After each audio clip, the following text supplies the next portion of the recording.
Centro Consumatori Italia, quali nuove iniziative in cantiere?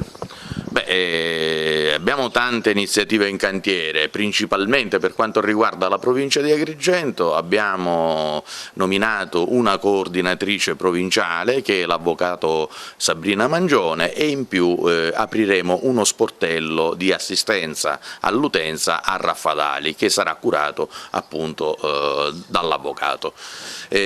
Noi sempre di più stiamo aprendo sportelli in tutta la Sicilia per essere vicini all'utenza e sempre di più Centro Consumatori Italia sarà vicino alle esigenze degli utenti e dei cittadini.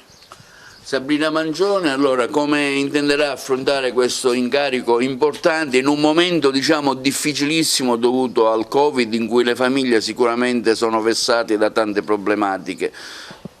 Sì, certamente è un periodaccio e proprio in questi frangenti vediamo come essenziale e importante la figura delle associazioni dei consumatori, perché è finita l'idea del consumatore diverso dal cittadino, ma ormai dobbiamo inquadrare il cittadino come sono due facce di una stessa moneta, cittadino e consumatore, perché i diritti di cittadinanza passano attraverso il consumo, non più visto come mero acquisto, ma un consumo visto come produzione anche di valori. Ecco, il cambiamento di prospettiva c'è la necessità di queste associazioni che sono anche un modo per realizzare quella che noi perseguiamo, l'equità sociale.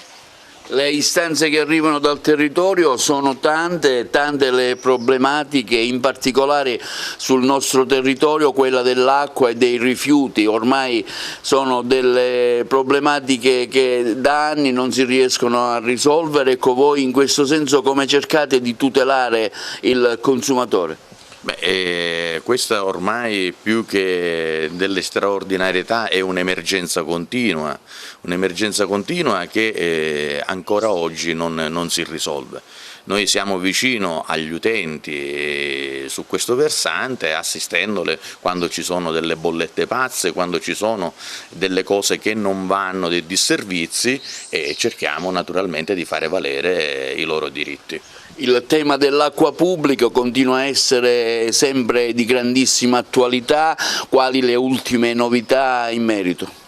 Le ultime novità sono state dettate dall'ultima assemblea del Lati Idrico, dove si è votato quasi all'unanimità, tranne un comune, per andare a costituire presso il notaio l'azienda speciale consortile, che è il ritorno all'acqua pubblica e sarà il nuovo gestore da qua a un po' di mesi.